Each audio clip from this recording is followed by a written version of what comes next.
Saya Rusulari Srimate Bhakti Vedanta Swami Namane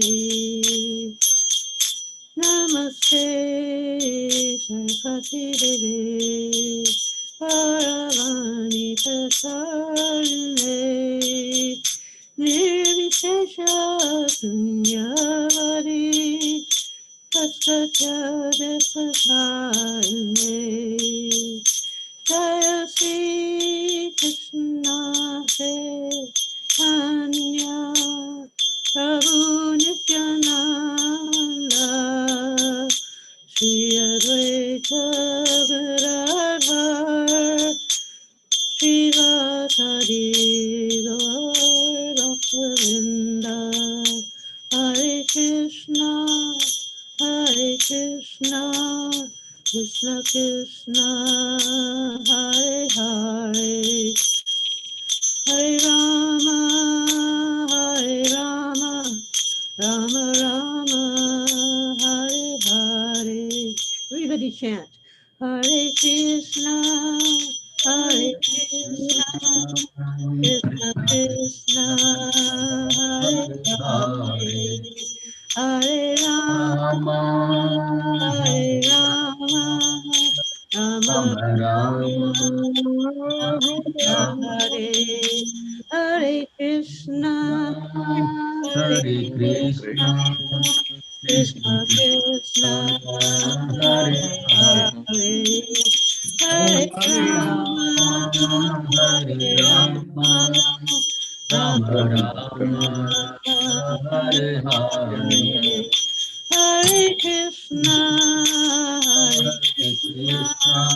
Krishna Krishna Hare Hare Hare Rama Rama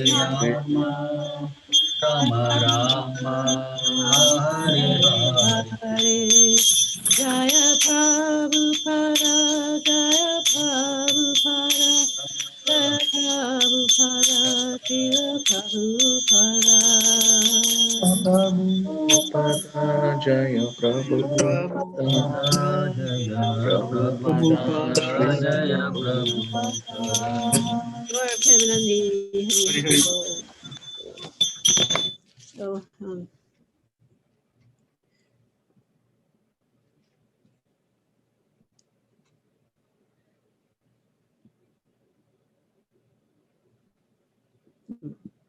I'm just thinking if I can do a screen share, not right now, but after I speak. Okay,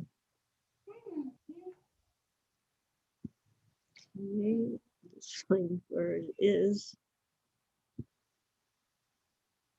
Okay. Yes, bro. You are co-host also, so you can do whatever. I have to find what it is I wanted to. It's like, how does this happen? Let me get here to the. Okay, I found it.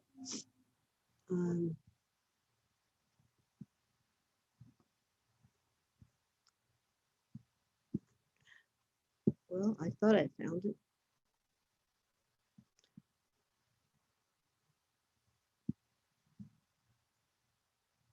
Krishna, Krishna. Everything is there, but I still wanted to do it. I mean, to put it together, it's not there. How could that be?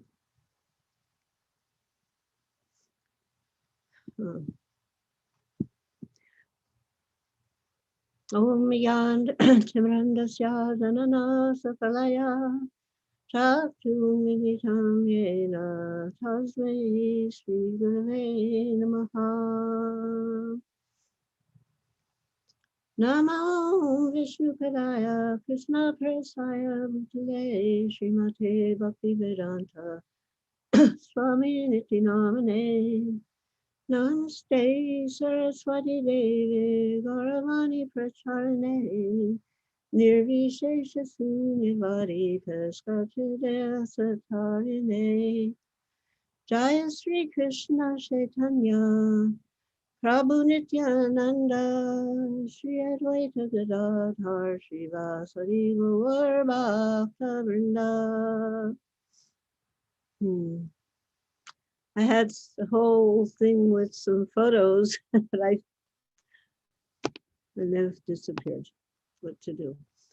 So I want to speak today about my godbrother, Srila Krishna Goswami, who was one of the extraordinary early members of the Krishna conscious movement and did many heroic services for Srila Prabhupada and to speak of for the movement.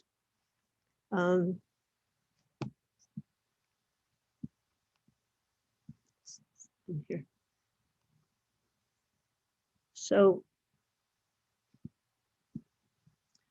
I'm going to just say, start with just kind of a little overview, but then I want to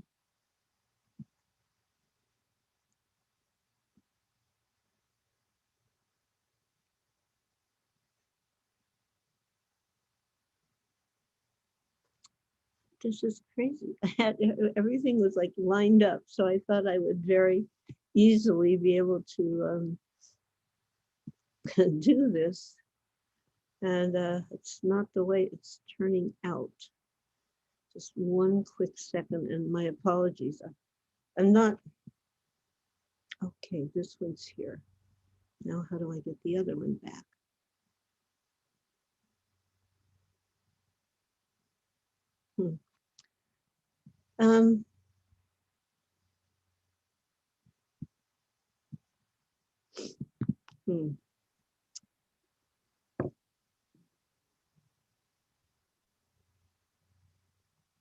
Well, it's really strange.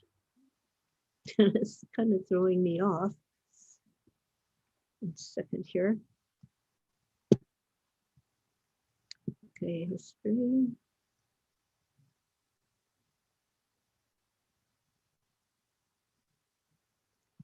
Okay.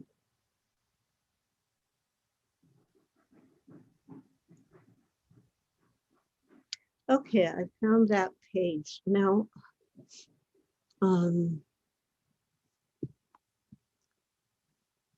okay, I'll try to do a, oh, Krishna, I want to try to do the share. Okay, here is this. Now, what, isn't there, oh, here's the share screen, okay.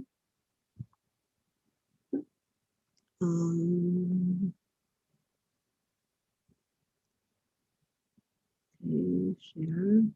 Allow Zoom, okay. Oh, okay, this isn't working out.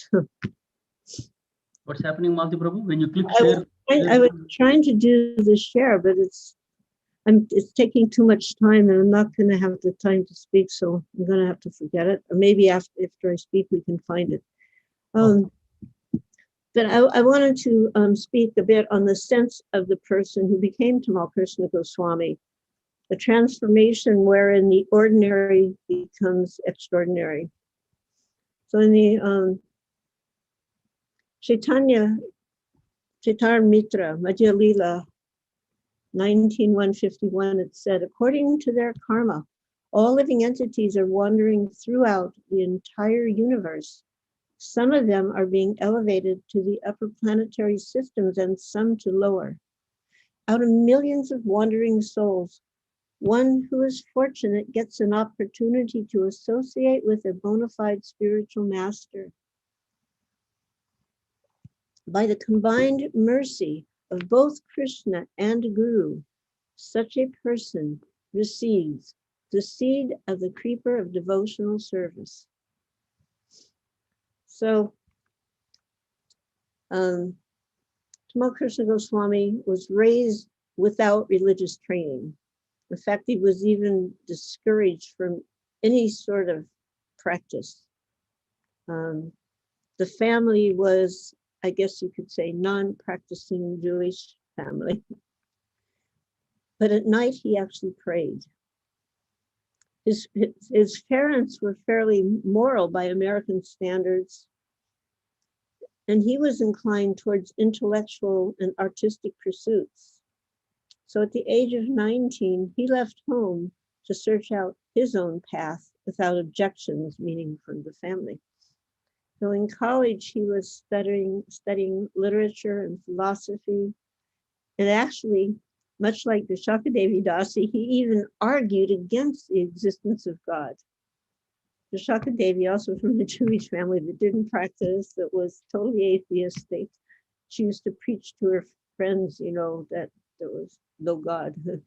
So at one point, he was even arguing like that against the existence of God.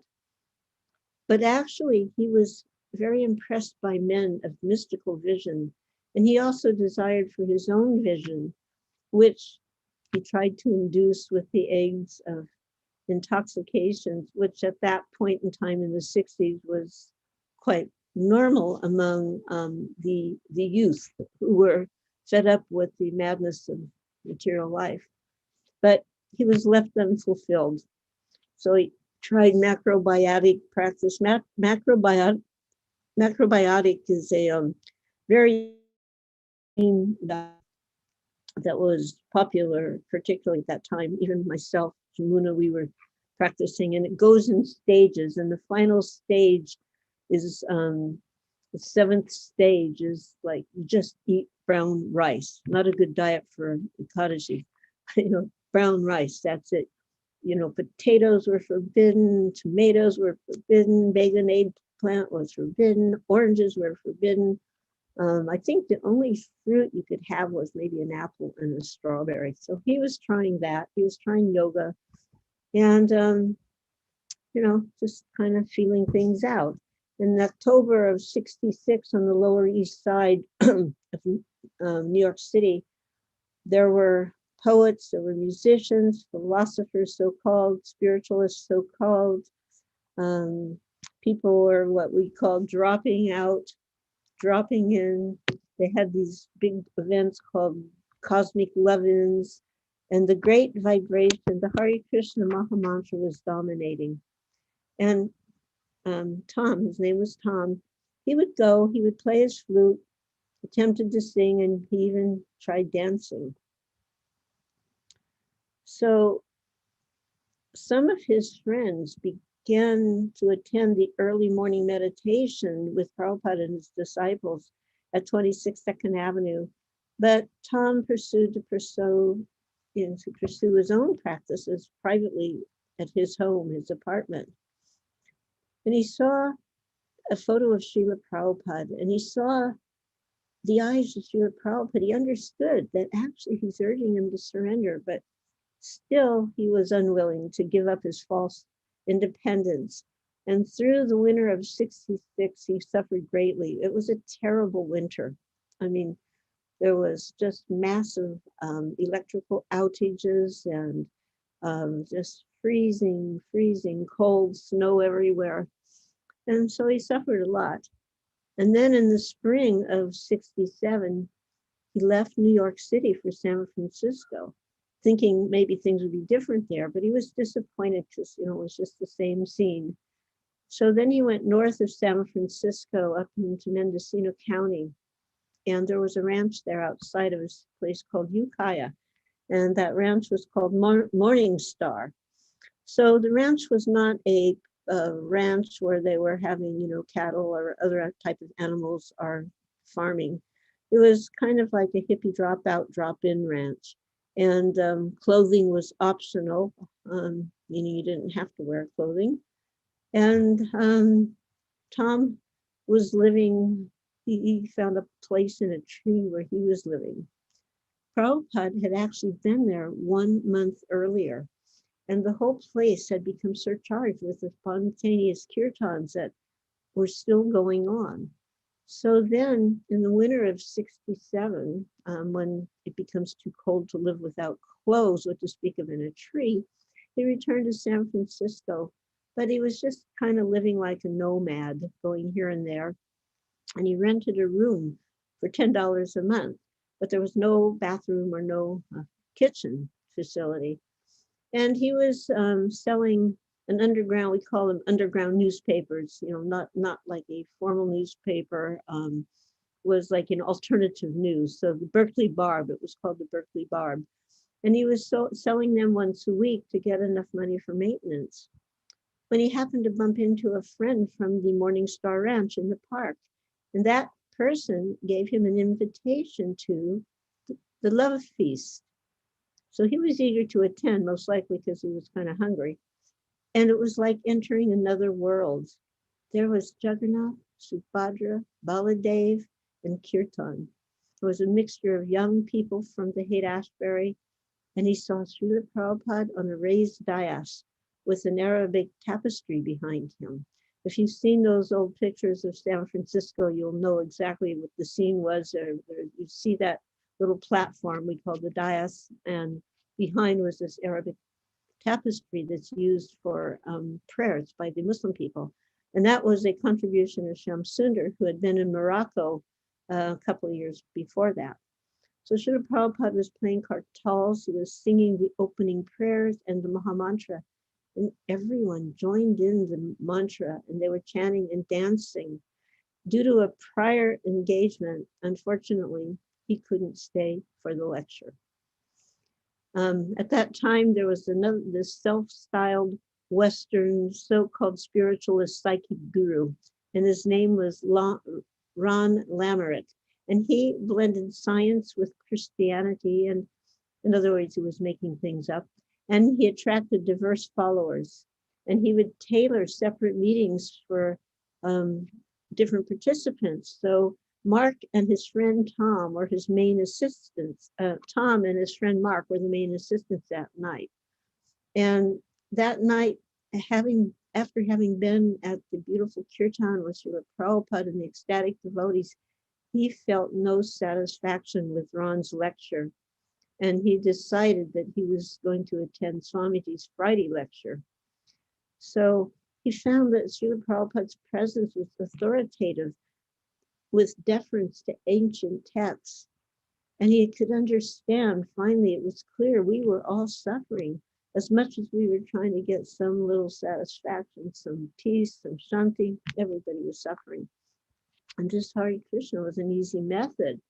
One could have a practical experience with transcendental effects, and Tom was feeling this, along with his friend Mark.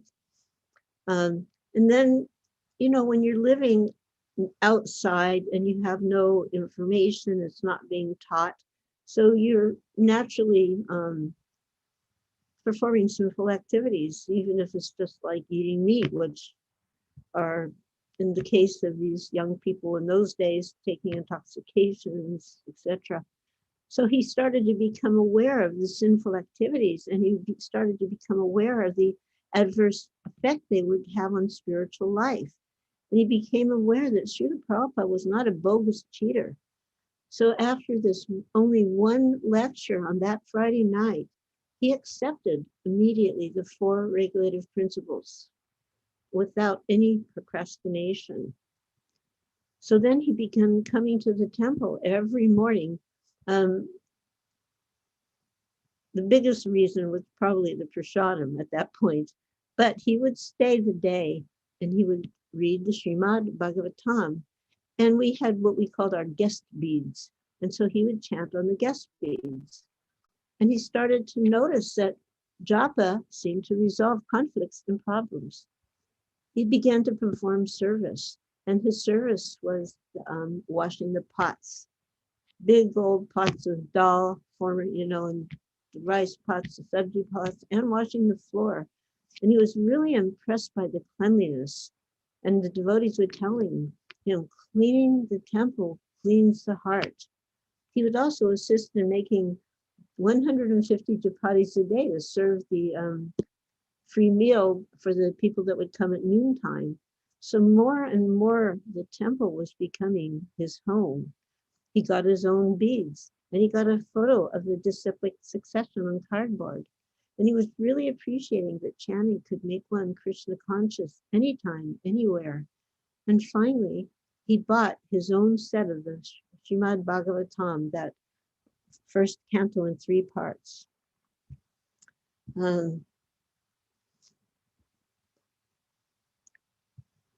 Yeah. So on Ram Chandra's appearance day, he brought the Srimad Bhagavatam to the temple for Srila Prabhupada to sign. And more than signing the book, he was etching his name on Tom's heart. And Tom could understand he was his guru. We had organized a very large program at a Unitarian church. And we were thinking that, first of all, it was a beautiful place, a nice hall that was, carpets on the floor, the seats were padded, the floor was elevated, there was a balcony, and we thought we'd done a really good job of advertising. But when we arrived, when the devotees arrived with Srila Prabhupada, we were kind of heartbroken to notice there was hardly anyone there. Nonetheless, Prabhupada stood up and he preached as if the place was packed. And after he was done, he said, does anyone have any questions? So this young man, Tom, he asked, what if one is unable to complete his Krishna consciousness? And Prabhupada was very pleased by that question. He smiled and he explained, as eternal souls, we do not die at the time of passing from one body to the next. Krishna consciousness is our eternal, original consciousness. It cannot be lost. It's a permanent asset. If 1% is gained, next we begin at 2%. It's a spiritual bank account. And he looked directly at Tom and he said, is that all right? So then Mark and Tom finally decided to move into the temple. Initially, they weren't inclined to that. So on a morning walk with Srila Prabhupada, Tom asked, are there any other pure devotees like you on the planet? Prabhupada turned to Upendra and he goes, how many of us are there? And Upendra said, maybe about 75. And Prabhupada turned to Tom, he goes, at least 75. So Prabhupada was very generous in his definition of pure devotees, which he later explained that anyone who follows the instructions of their spiritual master is to be counted as a pure devotee. Of course, then we had understood there was different levels, just like in school, you have different, everybody's a student, but you have different levels. Then it was noticed that there was a need for Lakshmi to maintain the temple. So an order was given for the brahmacharis to get jobs to assist Jayananda, who was the only person with a job, to maintain the temple. So and Guru Das, he got a job, and he got a job for Tamal Krishna. He was working for Kodak and doing film processing. So he got a job for Tom. Tom got the job, and Mark was making bamboo flutes and selling along the street because the hippies loved flutes. And anybody who was there, they all got a job to pitch in to help maintain the temple, because that was the mood. This is our place, this is our home, this is our temple. So each felt the responsibility to contribute. So on Easter Sunday of '68, Tom, along with Mark, became initiated, and Mark became Vishnu Janan Swami. I'm not Swami yet, Vishnu Janan. And Prabhupada said to Tom, your name is Tamal Krishna. Tamal Krishna is the name of a tree that grows in Vrindavan. Because it is blackish like Krishna, gopis sometimes mistake the tree to be Krishna, and Radharani embraces the tree and rests in its shade. One time during a darshan, Tamal Krishna asked the question, what is the spiritual world like? Prabhupada said, no draft board. You see, in those days, there was what we called the draft. Any eligible young person above the age of 18 was eligible to get drafted, and you had to go and serve in the army.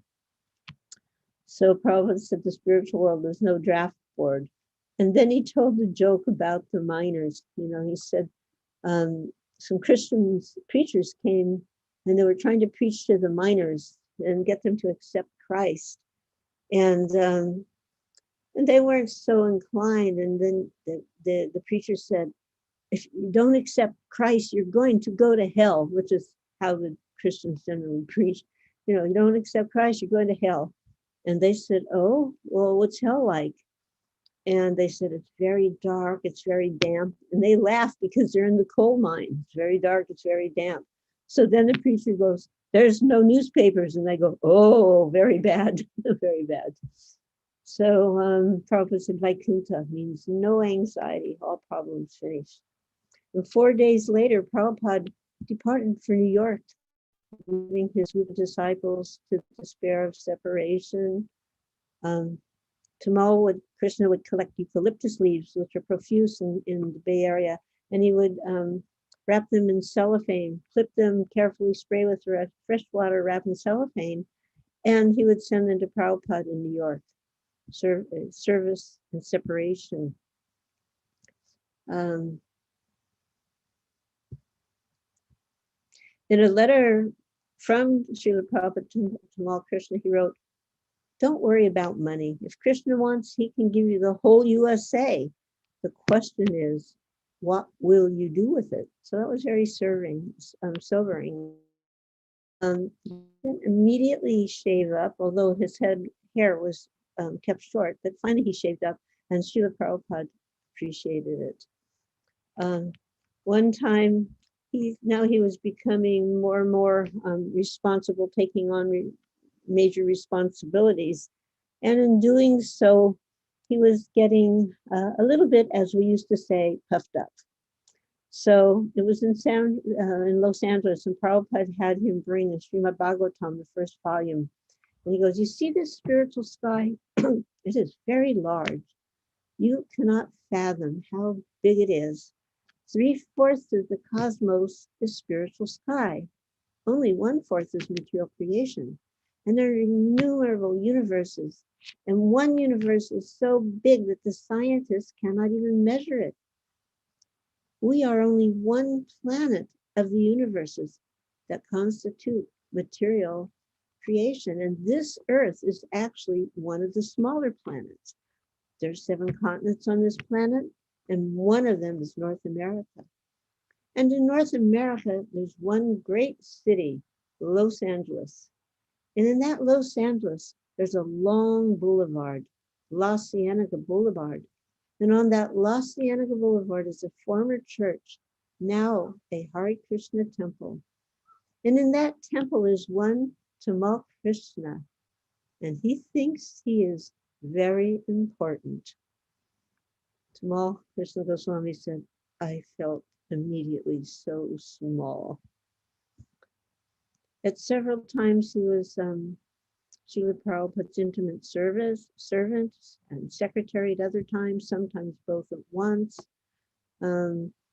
He was ineffective at massage, so he asked Bhavananda, who took over the massage and did that well. And Tamal Krishna credited Bhavananda for restoring Prabhupada's health during that period. One time Prabhupada told him, you have a bad habit. Whenever I need anything, you always have your assistants get it. And teasing him a bit. But one of the indisputable services he did that we all are able to appreciate to this day was his efforts mainly. Of course, other people assisted, Jayapataka Swami and others, but Bhavananda as well. But it was Tamal Krishna's persistence that secured the first plot of Mayapur land from the Muslim farmer. So this was a great achievement and brought no end of pleasure to Srila Prabhupada. They had gone, and because we had no telephones and there was no cell phones and there was not even telegraphs in Mayapur at that time, he was gone for almost 4 days, and Prabhupada hadn't heard anything. And he was getting a little anxious, how is he? I think he even sent somebody to Mayapur to make sure he was okay. But then, of course, that person couldn't communicate back. But finally, late at night, one night, Prabhupada was just up. He couldn't sleep. And suddenly someone came in, and it was Tamal Krishna, and he had the deed for the property at Mayapur, and he came and he put it on Srila Prabhupada's desk and made his full dandavats at his lotus feet. Many have said that he was a hard taskmaster, which was true, yet he was able to inspire like no one else. In the Chaitanya Charitamrita 7, Madhya Lila 7, 129, it says, a sincere devotee who engages in the service of Lord Chaitanya by preaching his call all over the world will never be affected by Vishya Taranga, material influence.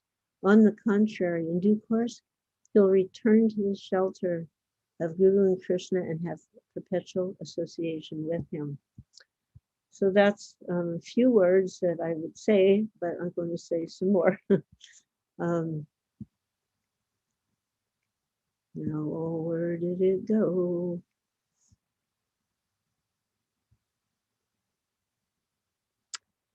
This is, I had it, I mean, I don't know how things disappear on the computer. I'm just bewildered by how that happens. Well, maybe this is it. Nope, that's not it. Okay, 1 second, I'll go. Here we go. Sorry about that. As you can see, I'm quite incompetent when it comes to this text stuff. So, this was written, what I'm going to read is written by His Holiness Bibi Govinda, Bhakti Vringa Govinda Maharaj. So Tamal Krishna, he was born in 46. His departure was March 15th, approximately 5 a.m. in the morning, 2002. And this was the announcement that was made in Mayapur. It is with deep sorrow that we inform you of the passing away of His Holiness Tamal Krishna Goswami in Mayapur on March 15, 2002.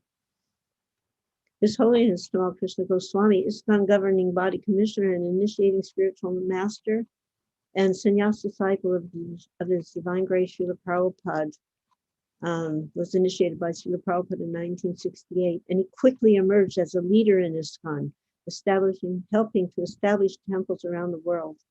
As one of Srila Prabhupada's most trusted disciples, he also worked closely with Srila Prabhupada as his personal secretary. More information about the unfortunate accident will be coming. So, what had happened was that the meetings and GBC meetings had finished the day before.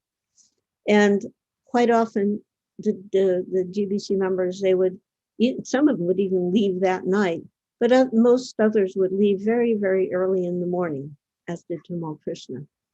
That year of 2002, I had gone to India to attend the meetings, but I was extraordinarily ill, undiagnosed by the doctors in America. And when I got to India, I was picked up in Bombay and taken to Chopati, and Radhanath Maharaj came to see me, and I was so sick, I was just like lying in the bed.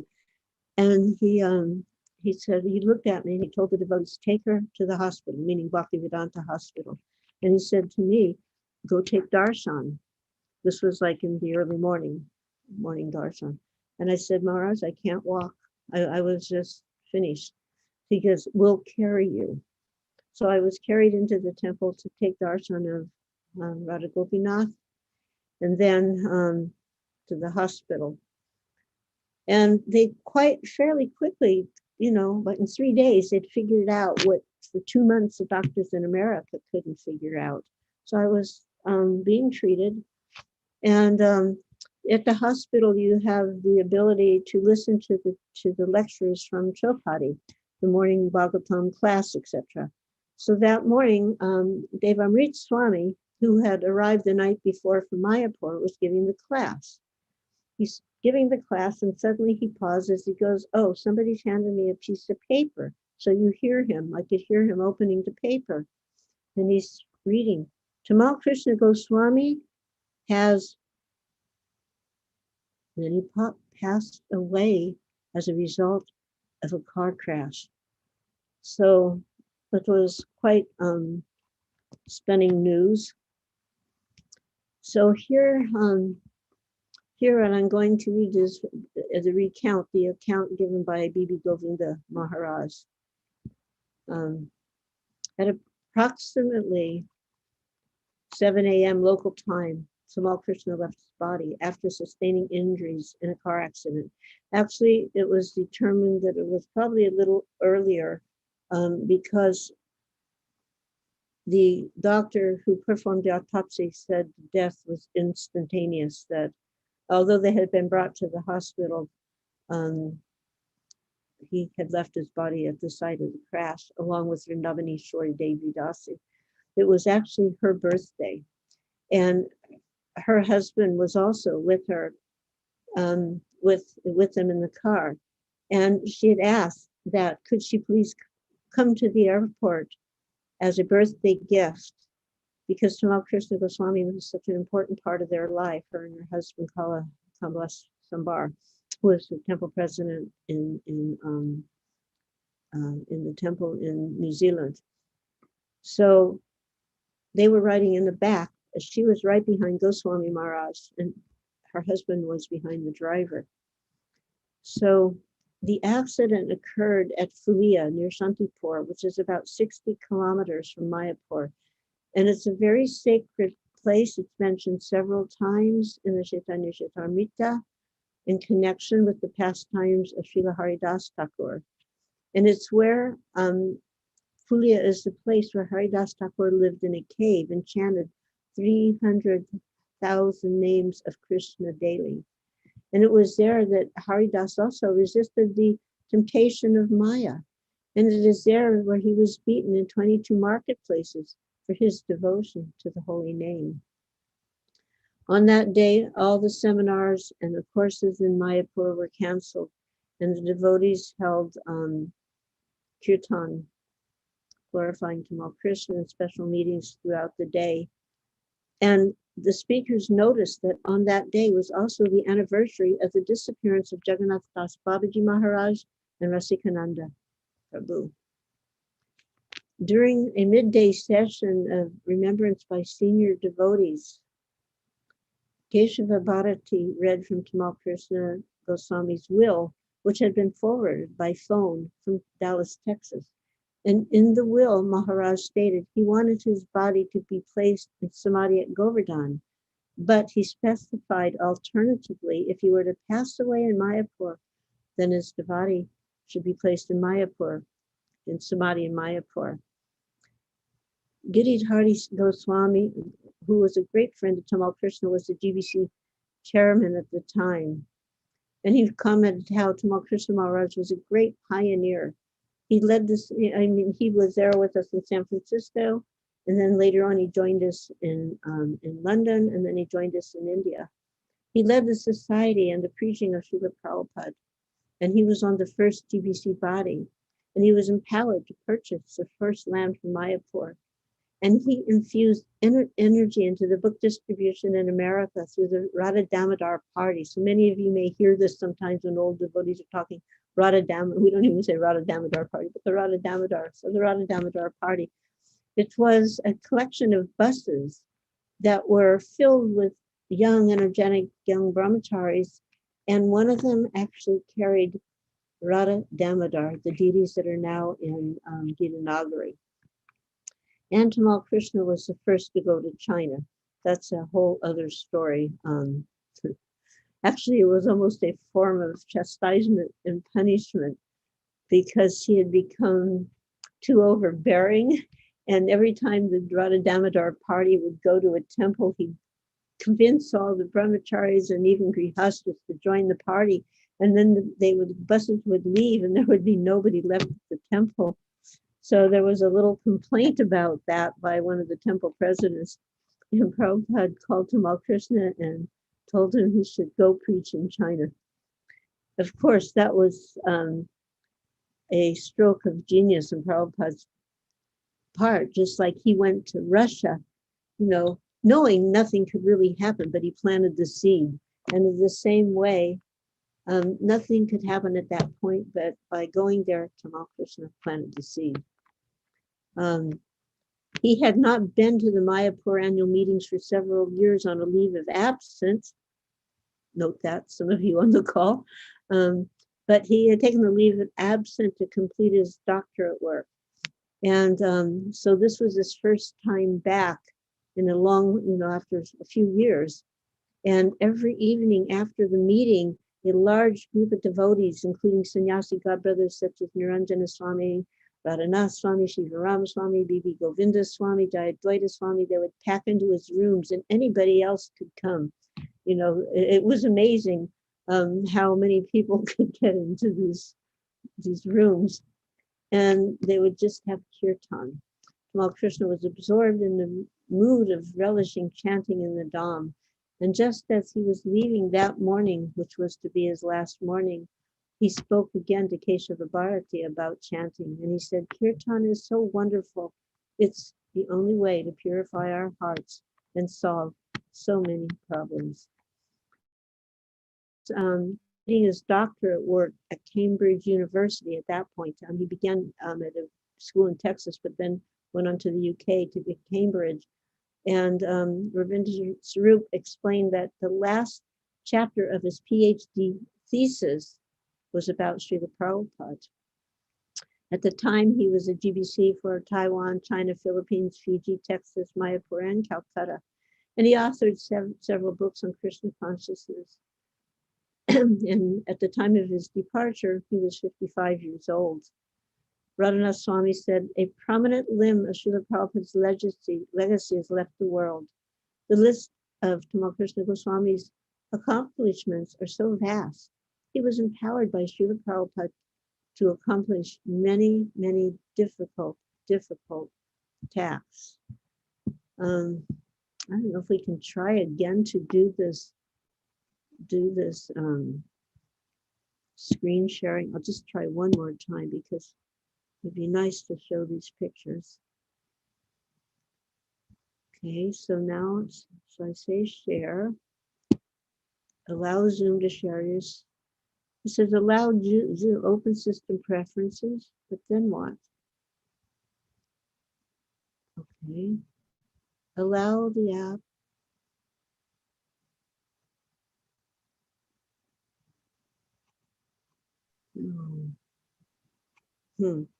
Said Zoom will not be able to record the contents of your screen until it is quit.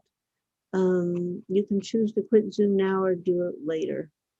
I guess I'll have to do it later. I don't know. I'll have to. Unfortunately, I won't be able to show these.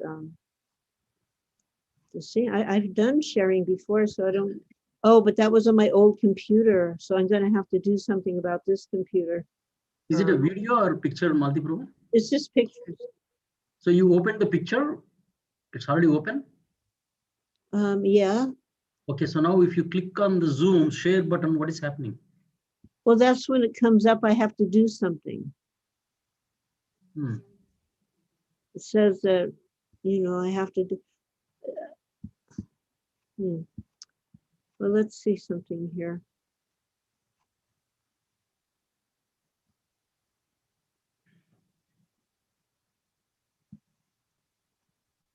Well, I'm just going to read a little bit about what from Bibi Govinda. Don't have a lot of time, but it's quite detailed. Because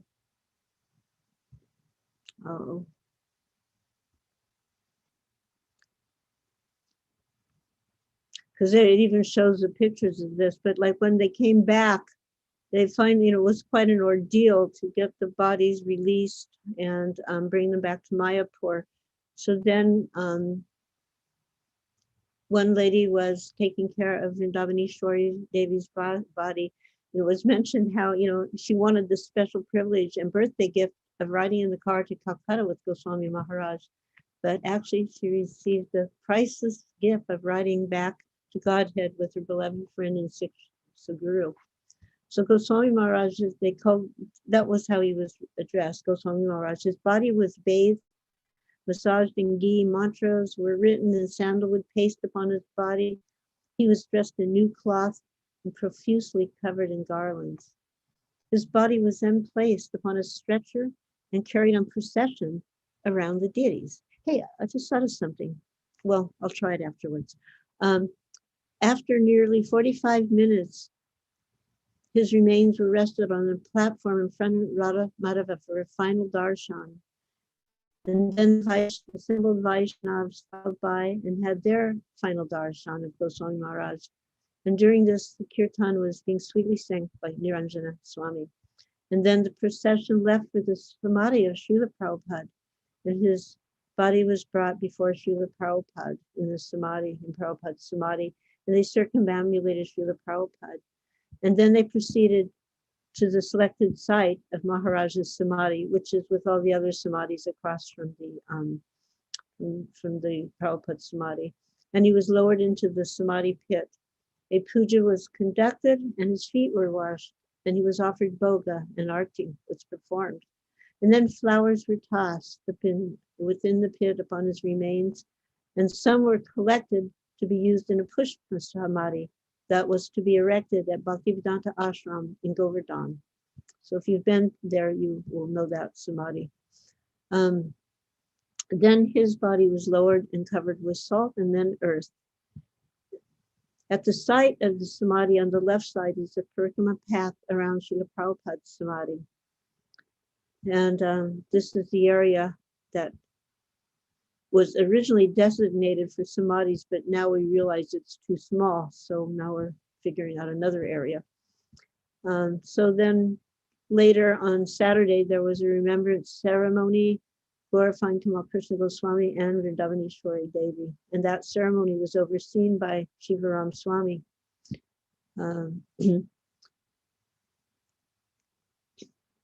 So Tamal Krishna was recognized as a dedicated servant of Srila Prabhupada, and the quantity, the quality, and the varieties of service. I mean, he was a perfectionist.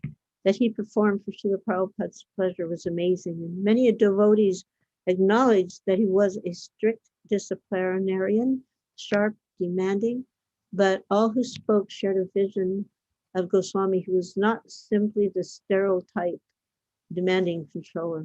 He had this very gentle and extremely soft-hearted side, and he relished sharing love with everyone. In his later years, when he was doing this PhD work at Cambridge, it was like his harder side had melted. There was many people, including myself, who met him at that time, saw a different side of Goswami. He was a master of wit and a connoisseur of fine prasadam. I mean, he really was like Prabhupada in that regards. You know, he had a very highly developed taste for good prasadam. And it was described that he was like chutney. He was a person who was like chutney, unbearably hot and irresistibly sweet simultaneously. But he was a person Prabhupada could always depend upon, and he would rise to any challenge for the service of Srila Prabhupada. And he served him with deep, unflinching love during his final days. He was the general in Prabhupada's Sankirtan army. And he courted comfort. He was a person who courted controversy. He made mistakes, but he never gave up his determination to serve Srila Prabhupada's lotus feet. And he inspired hundreds of thousands of devotees with his wonderful classes. He was also a humble person. And I'm going to start my coughing. But Prabhupada said of him, he said he was a man desperate to do anything for the service of Guru Gauranga. So with the passage of Tamal Krishna Goswami, there was like the close of one era and another era moving forward, coming up. Their loss, both him and Vrindavaneshwari Devi Dasi, their departure was a great loss for ISKCON. But such wonderful and glorious Vaishnavas, they're possessed with the ceaseless determination to preach, and it's so rare and hard to find such souls. So devotees acknowledged that Goswami Maharaj had now captured that peace that had eluded him. And again, he was attaining the association of his beloved spiritual master, Srila Prabhupada, and their divine lordship, Sri Sri Radha Shyam Sundar. So the Pushpa Savati ceremony was conducted on a few days later on March 22nd at ISKCON Bhaktivedanta Ashram in Govardhan, and I was present for that one. Somehow I managed to get out of the hospital and be present for that, although I was still quite ill. So it's good for it's good to know about, just like we hear about the previous acharyas, and we think previous, but we have acharyas among us, and Prabhupada wanted all of us to become acharyas. And he wasn't just talking to the men. Rukmini Devi Dasi said, even the girls, Prabhupada was saying, even the girls, he said, yes, everyone. So we have that order upon us to serve, to preach, and to keep the mission of ISKCON to its highest standard by our own efforts and our own behavior. And each one of us has that same opportunity to serve Prabhupada, to serve the mission by preaching in whatever way we possibly can. Just to have a little motto, I would tell the girls, each one teach one. If we each one teach one. Preaching doesn't always have to be in some big situation. It can be right in our own homes. Just like we see little Cricket, I don't want to say little Cricket, but we see Cricket, there he is in his own home and he's preaching. And the other day, I was watching Braj Mohan, who's the son of Radha Sundari and Ananda Tirtha, 12 years old. He was giving Bhagavatam class in Perth, Australia. And I was saying, yes, I've already showed her some of the videos, his mother, some of the videos of Cricket preaching. I was in the two of these, at some point, these two young men, they have to get together. And just by their purity, they will naturally attract souls.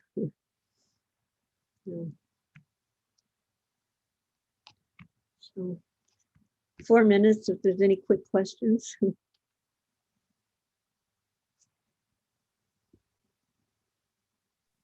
Thank you so much, Malati Prabhu, for sharing about Tamal Krishna Maharaj. Actually, the day he left the body, we were rushed to temple that day in ISKCON Columbus because Rasmanjari Prabhu was so upset because she is his disciple. I was in the first thing after I heard that, I said, I have to call Columbus. And the phone in the room wasn't long distance. You know how they had STD in those days and ID, whatever. So I had to go down, and no cell phones. So I had to go downstairs to the Chokidar's place when you first go in the hospital, because his phone you could call outside. And I called Rasa and spoke with her. Yeah. So she immediately called us early morning that time, and then we rushed immediately there. We just immediately put Maharaj's picture, and then we did some good puja, and we cooked the feast that day for Maharaj. I still remember she was so devastated. We did some bhajans, some kirtans that the whole day I was there. Now Prabhu couldn't be there, but whole day I was there with the Rasmanjari Prabhu, consoling her little bit and trying to do whatever ex services I could do to help her, because she couldn't do anything that day. She's totally so sad. So I still remember that day. Thank you so much for sharing. Actually, we came together to Mayapur one year, and I told the taxi, we were taking a taxi from Calcutta. So I said, when we come to Fulia, because they all know that tree, they call it the Tamal Krishna tree. It's not a small tree, but you know, everybody knows. So I just said, can you stop at the tree? And of course the driver knew what I meant. And we were able to stop, and she was able to embrace that tree and make obeisances. And I had brought a garland to offer. Yeah, but there's nothing, you know, to lose such a personality, and especially when that personality is your guru, it's quite devastating.